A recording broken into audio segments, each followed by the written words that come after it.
to be the final person to say, okay, let's do it, and I jumped in it. And the thing is when you stand and you fight for something that you believe in, sometimes there's consequences and there's things you got to go through. And unfortunately, a layoff was part of what I had to endure. And you can't pick your trials and tribulations, and you certainly don't know when those trials and tribulations are going to end. So I jumped head first in, and we got through it. And I've been saying this throughout this whole promotion for this fight, that I had a great trainer in Virgil who just stayed on me and told me to stay in the gym, son. Stay in the gym when there was no light at the end of the tunnel. We didn't know when I was going to get back in the ring, and I just stayed in the gym. I stayed in the gym, and I stayed in the gym. I continued to sow seeds and just stay in the gym and kept praying and kept believing. And when the time came for all of this stuff to be over with and for me to get back in the ring, we're able to have a performance like tonight. And it wasn't, I don't think my best performance, but I didn't have to start from scratch.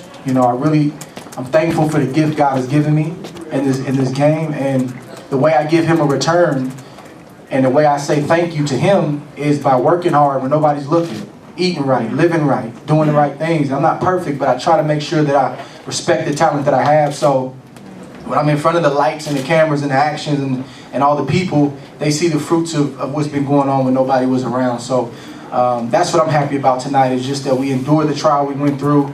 I'm thankful for my family, my friends, my loved ones that don't get any press, and they're really the ones that push me through and help me with encouraging words, text messages, conversations, and Instagram, all that good stuff.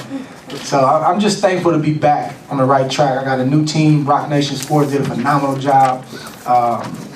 BET Network, some people had some things to say about it, like it was a downgrade, and we were in front of 92 million homes tonight.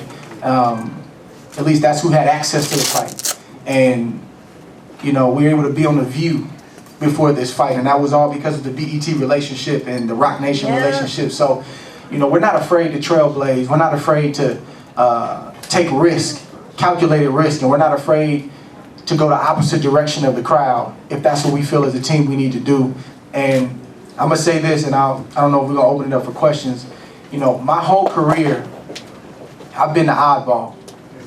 My whole career, I've been the guy that seemed to go the opposite direction of the crowd, and not intentionally. It's just the way that it's worked out. And one thing that I'm accepting at 31 years old is I'm not gonna look like everybody else. My career is not gonna be like everybody else's career. My legacy at the end of the day is not necessarily gonna look like everybody else. It's not gonna look like Floyd's. It's gonna look like Andre Ward's career, the way God wants it to look. And that's what's important. So you guys read a lot of stuff. Some of it is true, some of it isn't, some of it makes sense, some of it is educated, some of it isn't. At the end of the day, you're gonna always get an authentic Andre Ward. You're always gonna get an Andre Ward that gives his best, and you always gonna have realness when you see me fighting, when you talk to me in person, because that's the only way I know how to be. So thank you guys. I appreciate all the support. The Bay Area, man, I love you. And we showed out tonight, and I'm just thankful to be a part of this event. I wanted to add one thing to what Andre said about this being a downgrade. Tonight, Andre Ward was trending worldwide on Twitter, so I don't know how much of a downgrade that is, but I would take it if I was trending worldwide on Twitter.